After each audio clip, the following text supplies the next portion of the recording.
Hallelujah. Praise the Lord. Ang sarap magpuri kay God, no? Amen. Nakakamiss magtagalog na kasi sarili nating lengguwahe, so parang mas feel natin yung ating bawat pagkanta. Amen. Truly, the Lord is good. Amen? Praise God. At meron tayong salubong kanina. Akala natin okay. Pero saglit lang. Thank you, Lord. Wala namang makakahadlang sa ating pagsasama-sama. And I'm sure you miss everybody. Tingnan niyo ang makatabi niyo. Sabi mo, I miss you, kapatid. I miss you. Hallelujah. Parang hindi naman. Grabe naman siya, oy. Ay, saan ang aking clicker? Ay, saan po yung clicker ko? Kalimutan ko. Praise God. Sige po. So, ayan, praise God. Truly, the Lord is good. Amen. Parang na-realize ko lang kanina when we were singing the song, no? Napakabuti ng ating Panginoon. Naalala ko tuloy si Sister Sol. Di ba, Sister Sol? Yeah, God is good! All the time! Amen. Napakabuti ni Lord. Amen. God is good all the time. At ang katapatan ng Diyos ay hindi nagbabago. Amen. Sabi nga ng Bible, even if we are faithless, the Lord remain faithful because that is who He is. Ganon si Lord eh. Parang hindi nakadepende si God sa ating mga ginagawa or kung paano tayo mamuhay sa mundo. He will still remain faithful. Amen. Kaya nga ang ating topic is faithful till the end. So ang ating theme for this month. And this is the last series po ng for the month of March. Pero this will be our theme for the whole year. Amen. To be faithful till the end. And as we see, if we're going to talk about the faithfulness of God, wala po tayong question dyan kasi ang faithful ang Panginoon hanggang dulo. Amen? Ang tanong. Ang tanong, amen, if we're going to ask each and everyone, are you going to be faithful till the end? Amen. So that's the big question that we're gonna ask. Amen. And our text for today, it will be in ayaw niya. Ito ba yan dapat? Ayun. Wait. Ayan. Our text for today is in Luke chapter 18, verse 8. Hallelujah! It says here, when the Son of Man comes, will He find faith on the earth? Hallelujah. So let's pray. Thank you, Lord God. Panginoong Diyos, marami pong salamat sa araw na to na patuloy niyong binibigay sa bawat isa, Lord God. Thank you for each and every one of us, Lord, na nandito ngayon. We know that you have appointed us to be here, Lord God. Thank you, Lord. Truly, you are good. You are faithful. And that's who you are, Lord God. You never change, Lord, yesterday, today, and forever. We thank you for today, oh God. Hallelujah. We come to you with a humble heart. Right now, we just empty our hearts right now, empty our minds. Anything na pwedeng makahadlang sa amin, Panginoon, Lord God, sinusuko namin sa iyo, Panginoon. Make us empty, Lord, so that you can fill us, God, with your word, with your righteousness, with the Holy Spirit. Holy Spirit of the living God, we thank you for being with us today. We just give you the liberty to move in this place. We give you, Lord, the atmosphere where you can freely move, oh Lord God. Salamat, Panginoon, dahil ikaw ang Diyos na buhay at hindi nagbabago kailanman, Lord God. And Lord, hallelujah, we pray that our hearts, O Lord God, will be filled with your love, O Lord. And truly, Lord God, that your words, once planted in our heart, it will grow, Lord God. It will grow and grow. It will not be in vain, Lord God. It will not go astray, Lord. Salamat, Panginoon, Lord. We just entrust to you this day. And we just welcome you, Holy Spirit. Thank you, Lord God. And we just give you praise, O Lord. Salamat, Panginoon. Have your way, O God. And we give you praise in Jesus' name. Amen. Amen. Amen. Praise God. Ayan. May nakiki-amen doon. Maliit na bata. Praise God. Hallelujah. So, ito po when the very first time I heard about this or it came across to me, sabi doon, when the Son of Man comes, will He find faith on the earth? Medyo natakot ako dito when I first heard about it. Ano kaya, Lord, when you come back, where will you find me? Will I still have the same faith as I have now? So, it actually picture what will be your readiness, di ba? Your readiness when the Lord comes. Will He find you faithful when He comes back? Will He find faith on the earth? Naalala ko tuloy yung Ezekiel chapter 22, verse 30. Sabi doon, he sought for somebody to stand in the gap. Diba? So that He will not destroy the place. He was looking, imagine the heart of God looking for someone just to bridge the gap. But he found no one. Will it be the same scenario when the Lord comes back? Will He find faith on the earth? Will He find faith in you? Tayo kaya ay nasa pananampalataya pa when the Lord comes back. Amen. So, ang theme po natin is about faithfulness, no? Faithful till the end. But we can be faithful now. But how long are we gonna be faithful? Amen? Tingnan nyo nga yung mga katabi nyo. Nakita nyo ba yan 3 years ago? 5 years ago? 10 years ago? Or mga bago lang, mga last year lang, ganyan. Ako kasi, I've been here for 12 years na. Siguro may mga dito, mga 20 years na, mga 15 years, ang tagal na. So, I've seen many faces already. Some of them are still here. Some of them have left already. Okay lang siguro kapag yung mga umalis na dito ay nasa pananampalataya, umunta lang ng Canada, Australia, Pilipinas, New Zealand, yan yung mga places na pinuntahan nila. Meron pa tayo, saan ba yun? Sa Ireland, di ba? So, if you come to know that they are still going to church, they are still in faith, okay lang, di ba? But we can also remember some kapatid, nandito sila dati, they are very faithful, they are raising their hands, lifting their voices, very, very active in the ministry, pero wala na sila sa church. Do you know anybody who's like that? Amen. Amen. So, di ba, may mga kapatid tayo, we know people who are very active, very faithful. So, hindi talaga basihan yung kondisyon ngayon. Kaya, ang nasa heart, ang binigay sa akin ni Lord today is, stay faithful till the end.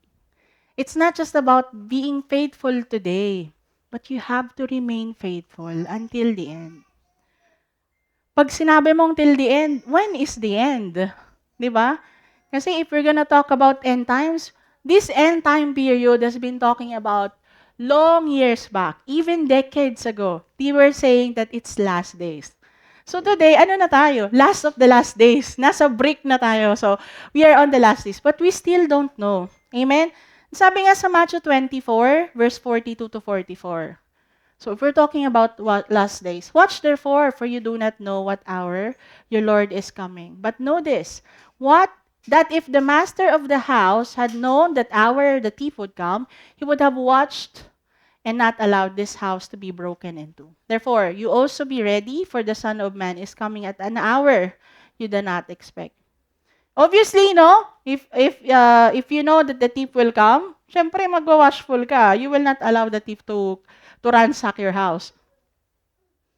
In the same way, yung pagdating ng Panginoon, we do not know. Nobody knows.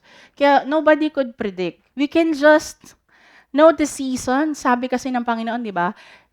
When there are rumors of wars, hindi nga lang to rumors of wars, wars talaga siya. May mga flying missiles, di ba? So, this is no longer rumors, amen? So, we are already here. So, this is the best time to linger and to stay faithful, amen?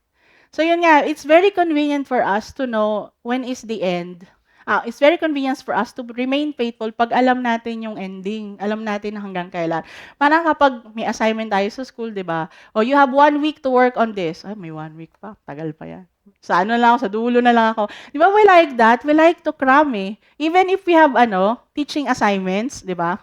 O next month, brother, ikaw magtuturo matagal pa, next month pa. Pwede pa akong ganyan. Tapos kapag malapit na, yung mga 1 week na lang, ilang days na lang, nagkakram na tayo, kailangan natin pag-aralan, hindi mo na makausap.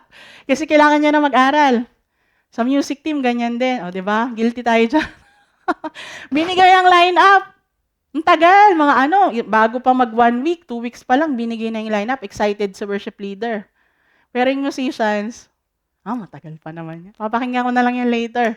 So, pag on the day of practice, doon pa lang nagsipra. O, di ba? Ang saya. So, di ba sometimes we are like that eh. Kasi nga, we know the time. We know the time when it is needed. So, we will prepare once it's near na. Well, pero sa pagdating ng Panginoon, we don't know. Diba? So, when are you gonna cram? Are you gonna cram now? Or are you will prepare? Are we like, raptured ready church? Diba? Ganun na ba tayo? Naalala ko tuloy, share ko to dati nung sa EGR natin. There was an old man who was preaching in the bus. Nagpe-preach siya sa bus. Tapos, nagpe-preach siya, nag-evangelize siya. And then, yung conductor, pinaalis siya. Tinulak pa nga siya, papunta sa upuan. Sabi niya, bawal dito yan, bakit ano yung sinasabi mo ganyan? Tapos, tinanong siya nung isang kapatiran. Kinuwento kasi sa akin to nung kapatid na mismo nagtanong. Sabi niya, bakit po nagpe-preach pa kayo? Ano na, ang tanda niyo na. Matanda na talaga siya. Matanda na siya. Tapos, ang sabi niya, kakakilala ko lang kasi kay Lord. Sabi niya, kung nakilala ko siyang matagal na, sana doon ko pa siya shinare sa mga tao. Kaso ngayon ko lang siya nakilala. Aantayin mo ba yung dumating ka sa ending na halos wala ka ng lakas para maglingkod sa Panginoon? Or maglilingkod ka na ngayon? Are you gonna be faithful now? Or you gonna wait until the time na wala ka na, busy ka na?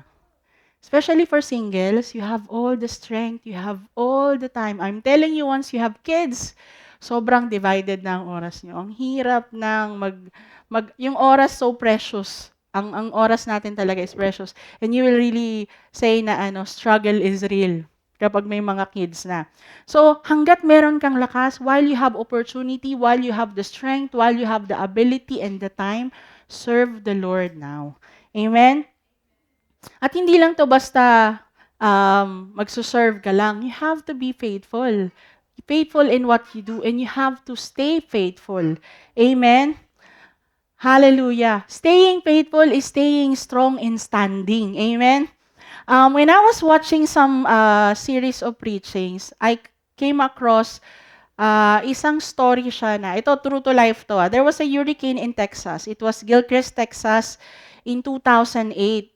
There is Hurricane Ike na nag-pass through doon sa Texas. Specifically dito sa lugar na to.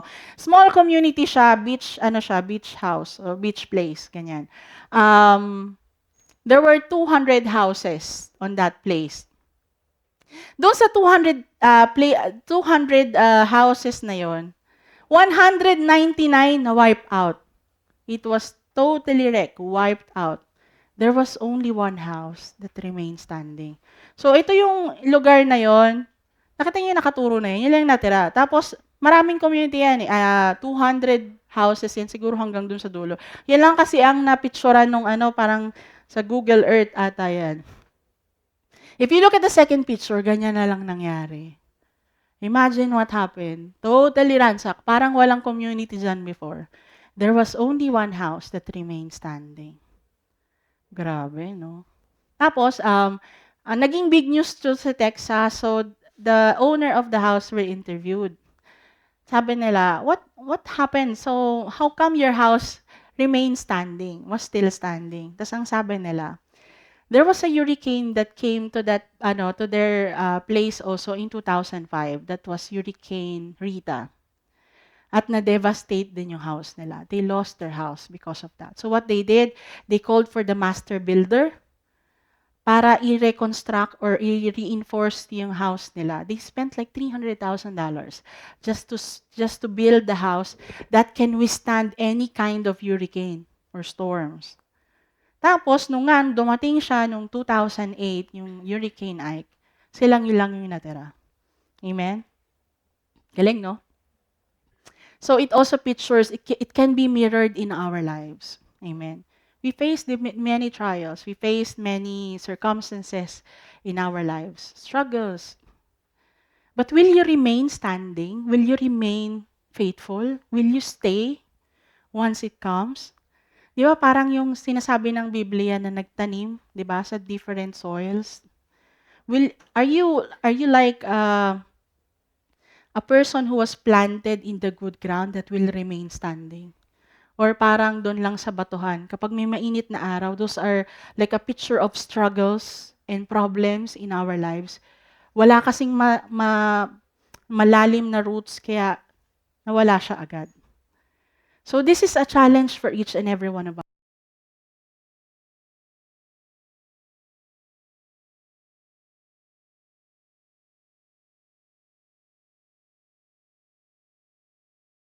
Amen? Hallelujah, sabi sa Hebrews chapter 3, verse 14, "For if we are faithful to the end, trusting God just as firmly as when we first believed, we will share in all that belongs to Christ." Amen. If we remain faithful to the end. Amen. Not just faithful today, but we remain faithful every day, regardless of the circumstance. Amen. Natutuwa ako nung mga previous days, meron akong devotion about, what do you call this? Yung frustration. Who are you? Who amongst you here are, experiencing frustrations? Dami, no? Parang nagiging, na nga natin yan eh, naging cliche na. I'm so frustrated. I'm pa frustrations. Tapos nung dun sa devotion na yon, na-share niya, when you experience frustration pala, you are stopping relying on God.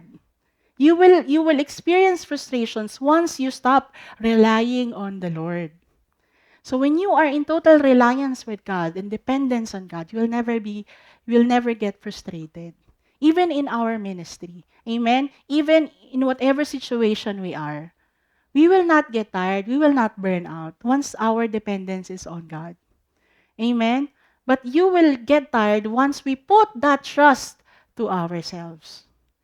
Pag mayroon na tayong confidence in the flesh. Alam mo yon, kapag you can do it on yourself. You know, God is very gentleman. Once you say na, kaya ko na to, Lord God, diyan ka lang, relax ka lang, kaya ko na to. The Lord will respect that and He will let you do your way. Yang sabi doon, di ba? If you work, God rests. But if you rest, God works. So if you depend on God, the Lord will work in your life. But if you will let yourself lead the way, the Lord will just let you. Amen. So if we feel frustrated, if we feel burned out, if we feel very tired, it means we are already stopping depending on God and relying on the Lord. Amen.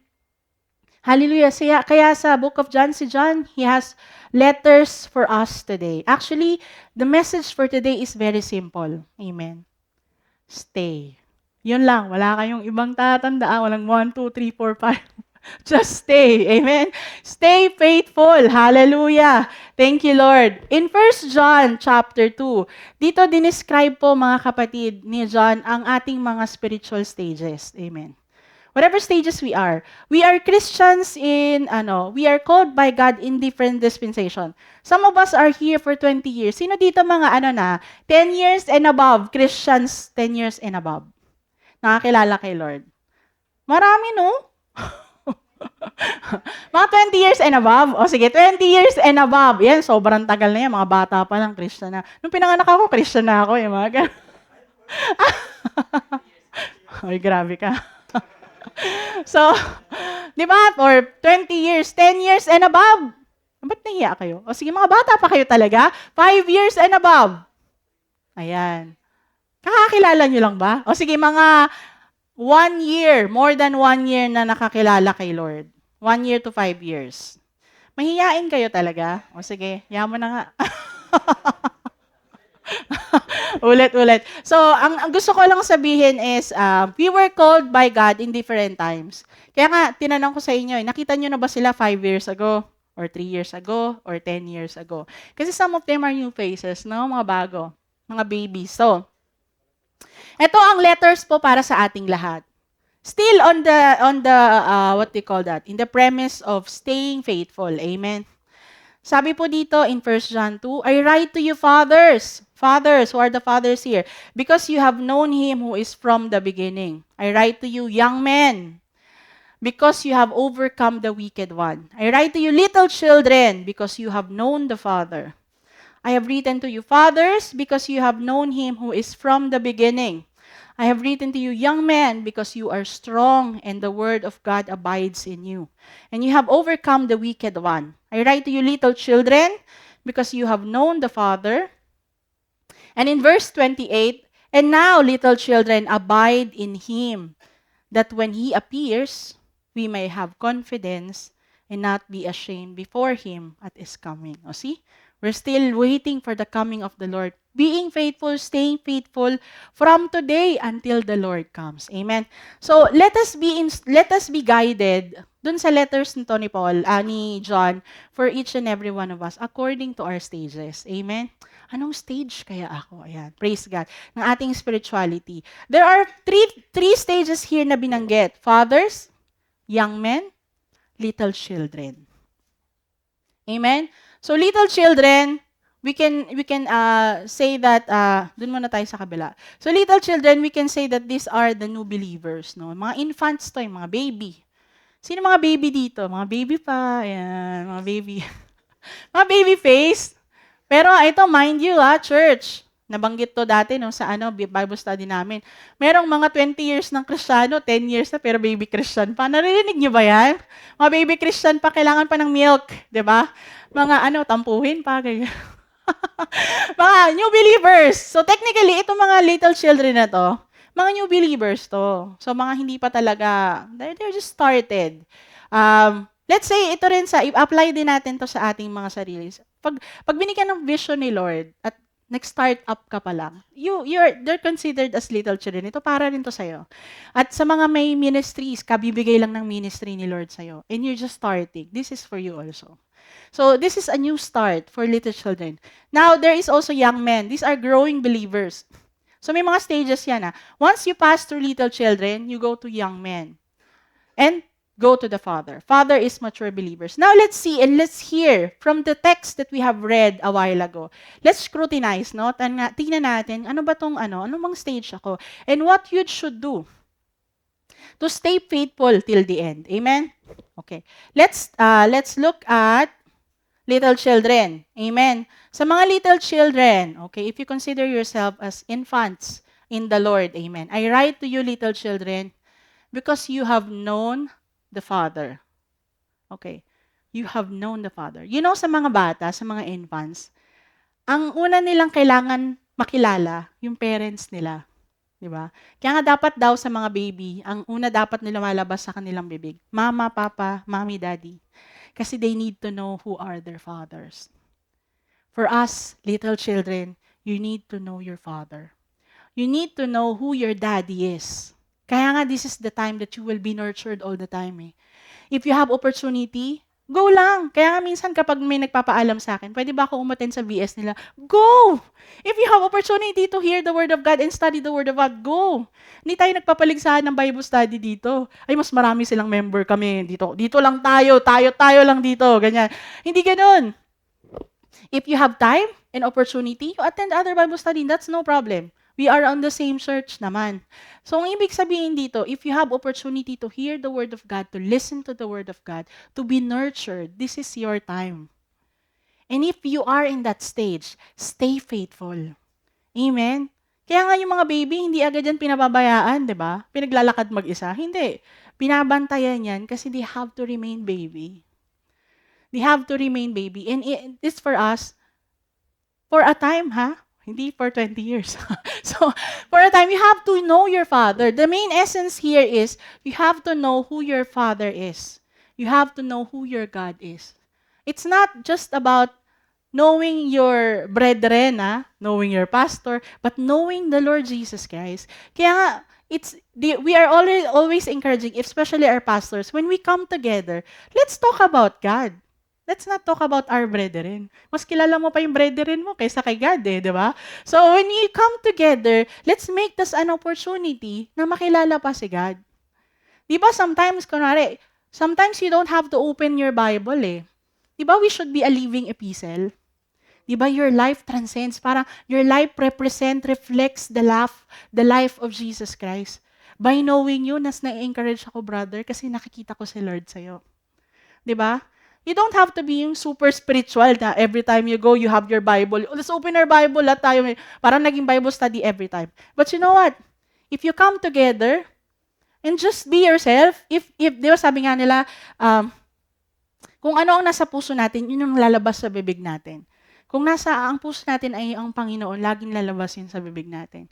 So wherever we are, even if we don't open our Bibles with us, we will always open our mouth with the Word of God. And we are always encouraging people around us. So, mga babies, mga infants, mga little children, if you come together, make sure that you talk about the Lord. Amen? Make opportunity to know Jesus more. To know Jesus in your life. Who is God in your life? Amen? Yan sabi ni di ba si Moses, ang pagkakakilala ni Lord, I am the great I am, diba? I am who it says I am. Kung sino si Lord para sa iyo, ganun siya. Kaya nga in the Old Testament, there is Jehovah Jireh, Jehovah Rapha, Jehovah Nisi, Jehovah Makadesh, Jehovah Shalom. Kasi that's how they know God. If you know God that He is provider, He will be your provider. If you know God that He is just, He will be so just to you. If you know that God is loving, He will be loving to you. It depends on how you know God. He will be to you. Amen? So you have to know your Father. In verse 28, sabi pa dito, and now little children, abide in Him. What do you mean by abide? Stay in Him. Abide. Amen? Stay, abide, remain with the Lord. You remain with God. Amen? You focus on God. Sabi nga ng, di ba, sa book of John 15, if you stay away from the vine, if you will not abide in the vine, you will be thrown into fire. Kasi matutuyot ka eh. Wala kang nourishment na makukuha. So dito, we have to remain in the Father. You have to know the Father. This is the best time for you to know God. Wala kang ibang aalamin kundi si Lord. Kaya 'di ba, yung sa mga oldies natin, mga baby boomers, yung baby boom. So especially kasi sa mga millennials, meron ng mga text noon eh. Before uso talaga mga letters, 'di ba? Mga love letters, ganyan. They will sa mga babae, 'di ba, pag magbibigyan tayong letter, nakikilala natin sila through the letters, 'di ba? Pag binabasa natin yung letter. Kasi paano sila magsulat, paano sila magsalita. Ganon din kay Lord. Since we have our living Bible, we have our Bible with us, the more we read our Bible, the more we will know God. Do you want to know God? Don't just go to your kapatid at makipagchismisan. Pumunta tayo sa salita ng Diyos, di ba? Para makilala natin ang Panginoon. That's how we can know God more. That when He appears, He may have confidence and not be ashamed before Him. You know what? If the Lord comes and you are still in this stage, once you stay here, there is a guarantee that you will be with the Lord. Amen? You stay where you are until the Lord releases you. Huwag tayo agad mag-jump to the next level without getting ready. Amen? Stay with God. Actually, si Lord, ini-encourage niya nga tayo to be like little children eh. You know, the good traits of little children, they are so dependent on their parents. Their parents are their world. Kung ano sabihin nila, yun ang Bible sa kanila. Pero sa panahon natin ngayon, if we are like young men, ang dami ng voices, dami ng influences. And we are tend to like, we are in the crossroad palagi. Ano ba dito? Ano ba dito? But for little children, kung anong sinabi ng magulang nila, yun na yun. Amen. For us, let's be like little children. Stay, abide in the Father. And we have to know our Father because you have known the Father. Sabi dito. Now, if we have surpassed this, nakagraduate na tayo for us little children. We became young men. Amen. Ayaw. Young men. Sabi dito, I write to you, young men. Ito, young men. Ito ang indication na young men ka na. Because you have overcome the wicked one. These are the testings happening. Amen? If you can overcome the wicked one, it means you have muscles already. You can fight. You can fight the evil one. There are temptations, there are pressures, there are external things na happening sa'yo, and you can able to overcome it. You become young man. Pag di mo pa ma-overcome, balik ka sa little children. Stay with the Father. Amen? Kasi once you have reached this, it means you are always in the battle. You have to be strong in order to fight and to overcome the wicked one. I have written to you, young men, because you are strong. See, you are strong and the word of God abides in you. See, already abided in you and you have overcome the wicked one. So in this stage, mga kapatid, we are ready for the battle. Parang you have already nourished yourself, you have spent time with God, and now you are ready. Papasok na tayo sa ministry. There are struggles all around, all across us, but we will remain standing. Amen. Because we made sure that we have abided with the Lord. Amen? Hallelujah. Wala na agad akong oras. Maikli lang ng preaching ko, pero wala na akong oras. Fathers! Sabi dito, I write to you, fathers, because you have known Him who is from the beginning. Ito na, ang ultimate. This is repeated twice in verses 13 to 14. Verbatim, talagang parehas na parehas ang verses 13 to 14. Ang sinasabi dito, for the fathers, these are our spiritual fathers. They have known Him who is from the beginning. In the beginning was the Word, and the Word was God. And the Word was with God, and the Word was God. So these are the fathers who are actually known God without shadow of turning. Talagang ano na sila tawag dito, you can guide them, they can testify that it's worth it. It's worth it to remain in your faith. Sila yung mag-guide sa atin, sila yung nagbibigay ng instruction, sila yung mag-i-inspire sa bawat isa. These are the fathers, our spiritual fathers. Amen?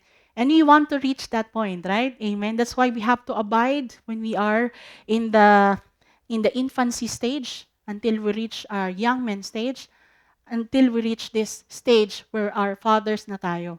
Tayo na yung mag-guide, mag-a-advise sa ating mga anak. Hindi yung mga fathers na pasaway pa, di ba? Mga fathers na truly know God from the beginning. Ibig sabihin, they spend time knowing the Lord. You know, knowing God takes time also. We cannot just be born again next time and then you want to preach and you want to build the church agad. Diba? It's not like that because it takes time to know God. There are times, especially during our infancy stage, we have so many questions in our minds. Parang, siguro pag may question and answer, ko lagi magtatanong. I remember Brother Nin, he's always asking questions. I remember myself when I was on that stage na lagi akong may tanong. Parang pasaway nga ako dati kasi dami kong tanong talaga. But the Lord answered those questions along the way, like over the years. Because the Lord will answer it to you. Kasi nga, you have to go to the stage na kinikilala mo si Lord. Amen? Praise God. Hallelujah. Now, mga kapatid, as we keep on emphasizing that we have to stay with God. We have to remain faithful. Kung anong ginagawa mo ngayon, be faithful in your assignment. Kung nilagay ka ni Lord sa kitchen, be faithful in what you do. Gawin mong napakasarap ng luto mo. Amen? Kasi ginagawa mo yun sa Panginoon. If you have been placed and you have assigned to do the beautification of the church, gawin mong pinakamakintab ang sahig. Amen? Because you give glory to God. Gawin mong napakabango ng church. Wow. Napakapaayos na mga upuan. Ayan, hallelujah. If you are in the music team, you're a musician, magsipra ka. Diba? Gawin mong napakagandang music ang bawat pagtiklado ng mga keyboard, ng mga gitara, di ba? Be faithful. Amen? Treat it as your ministry because this is the Lord's business. Amen? This is God's business. Don't play church. Kaya sabi, don't play church kasi you have to do it for God. And take note, you don't do it now only. You have to stay faithful until the end. We are not talking about contract here or for the next 2 years lang to, for the next 3 years lang to. No. This is forever. Amen? Once you receive the Lord and you have committed yourself to God, you have committed, Lord, maglilingkod ako sa'yo. Yung mga maglilingkod kay Lord at nagsabi maglilingkod kayo kay Lord, hindi lang to may contract na hanggang 5 years lang, ha? This is forever. Until the last breath natin, bibigay natin sa Panginoon. Naalala ko, that's my commitment before when I receive God. Lord, I will serve you for the rest of my life. So, yun na yan. Kaya there is no turning back. So, you will serve the Lord. Wherever you are, saan man ako dali ng Panginoon, maglilingkod ako kay God. Amen? Kung ikaw ay nilagay sa music, kumanta ka. Naalala ko tuloy, meron akong, pwede ako mag-joke? Hindi, joke lang. Hindi to joke, ha? Totoo itong nangyari. Merong sa crusade, sa Pilipinas uso yung crusade, 'di ba? May mga crusade sa labas, no? Tapos may isa dong kapatid na assign siya sa backup, so backup singer siya. Tapos healing crusade 'yon. Nagpapagaling ng mga may sakit. So kanta-kanta siya, no, kasi kailangan nila kumanta. 'Di ba may music, may background music yan. Tapos kumakanta siya. Nakita siya doon na lalaking nakaupo. Parang nababurden siya, sabi niya. Ba't siya nakaupo? Walang pumapansin doon sa lalaking nakaupo. Kanta-kanta siya. Ang ginawa niya, lilapitan niya. Sabi niya, in Jesus' name, sa pangalan ni Jesus, bigyan mo ng strength ang kanyang mga paa. Tumayo ka sa pangalan ni Jesus. Gumaganon-ganon siya. Ang tagal na niya, from the top of his lungs na siyang nagsisigaw. Tapos, Hindi natiis nung isang kapatiran, nilapitan siya. Brother, hindi yan pilay. Bingi yan. Ba't pa ako nakaganto? So, kala ko may mic ako. So, ang point dito is, be faithful. Ito talaga yung joke. Be faithful sa assignment natin. Amen. Minsan kasi we cross over di ba? Parang, kunwari, assign ka sa kitchen. Tingnan mo yung hindi maayos maglinis. Tingnan mo yun. Di ba? Be faithful sa assignment mo. Don't mind them. O, di ba? So, okay maging concerned, di ba? But you have to be faithful on the assignment that was given to you. And ito rin proper church decorum din na if we have, kasi hindi naman natin masisisi na meron tayong concern. Kunwari may nakita kang something sa ibang ministries, talk to the leader. Amen? O diba?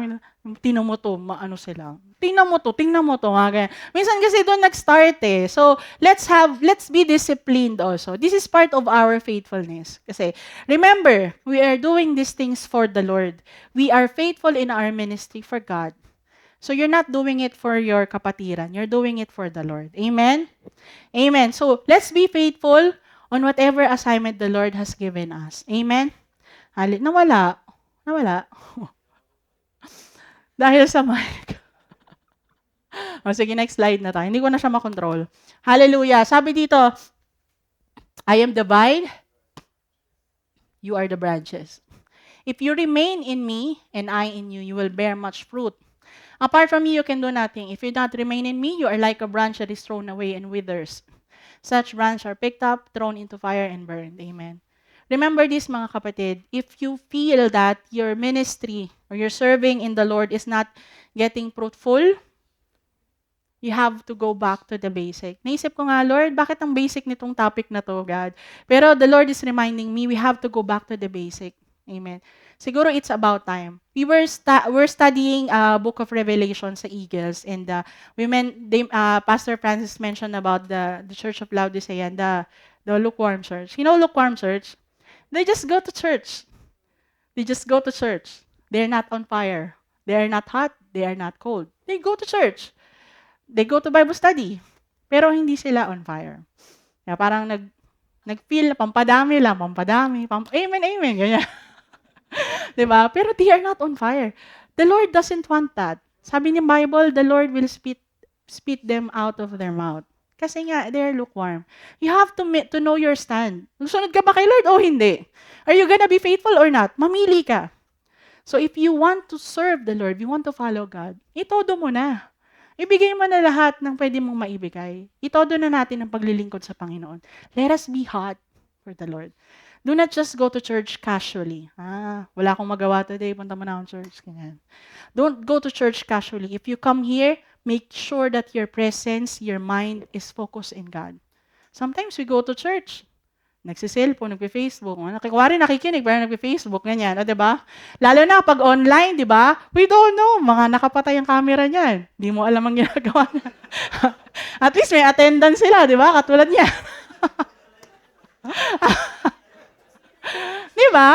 Ang isipin natin, si Lord ang nakakakita sa atin. Amen. So, kung susunod na rin tayo sa Panginoon, itodo na natin. Gawin na natin. Let's be faithful. Let's be faithful. Do not be likened into those branch that is thrown away. Tingnan mo, magbubukas na sila ng camera. Joke lang. Nag-live tuloy sila. Okay? Sabi dito, you will be like a branch that is thrown away and withers. Such branches are picked up, thrown into fire, and burned. Don't be like them. Amen. Don't be like those branches. Let us be like a branch that is fully connected to the vine. Amen. Oy, wala pang nagbukas ng camera. Okay, next slide po tayo. Hindi ko na siya makontrol eh. So, ang sabi po dito, next slide. Ito pala. Sabi dito, sa 1 Corinthians, let's go back to the picture that I have shown a while ago. There is only one house that is standing. Dahil nire-enforce niya yung mga parts ng house, no? And you know what? Hindi, baliktad. Pinaalala ko lang. Pero dito sa verse na to, in 1 Corinthians chapter 3, this is so important, mga kapatid. This is how we build our house. For no one can lay any foundation other than the one already laid. All of us, si Jesus Christ, nakalaid sa atin as foundation. But how we build our walls, how we build our house. If anyone builds on this foundation using gold, silver, costly stone, wood, hay, or straw, their work will be shown for what it is because the day will bring it to light. This will go through fire.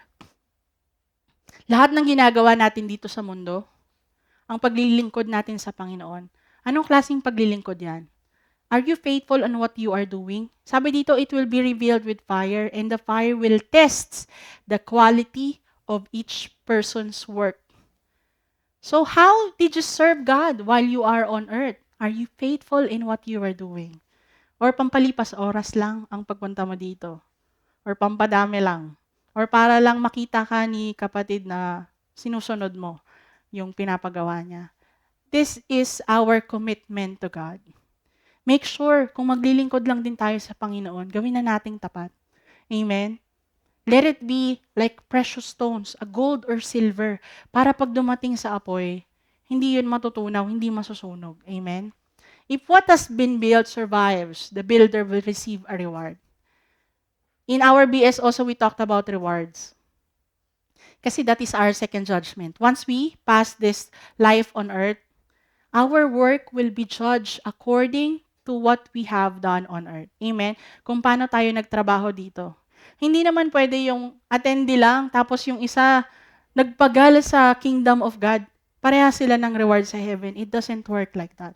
Pareha silang ligtas, yes, kasi tinanggap nila si Lord. But according to your works, you will be rewarded. Amen? Sabi doon, the builder will receive a reward. If it is burned up, the builder will suffer loss. But yet, will be saved. Pwede naman. It's your choice.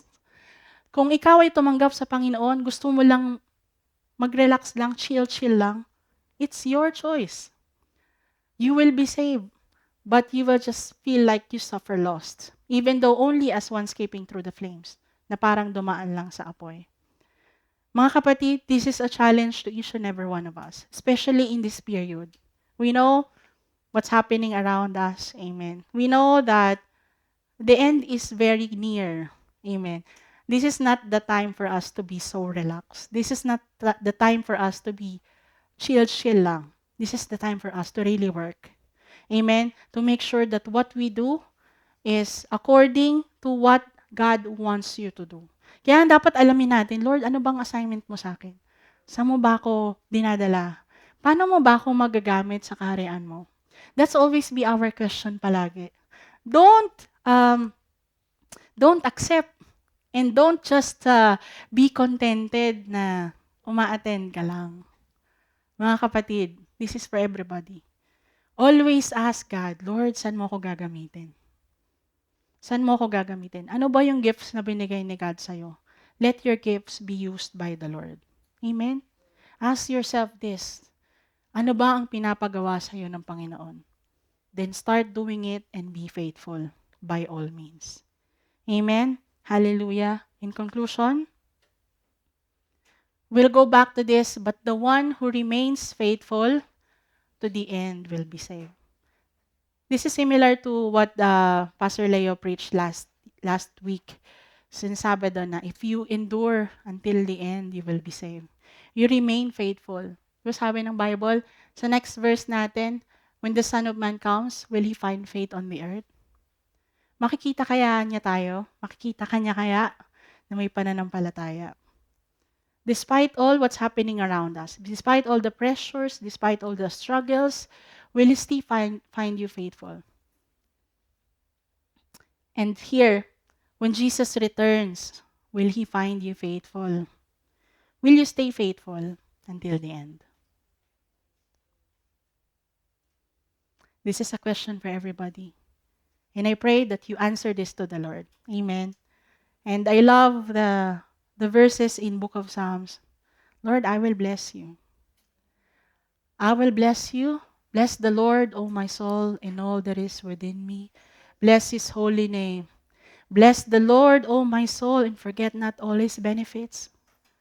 Who forgives all iniquities, who heals all your diseases, who redeems you from destruction, redeems your life from destruction, who crowns you with tender mercies and loving kindness, who satisfies your mouth with good things so that your youth will be renewed like the eagles. Amen.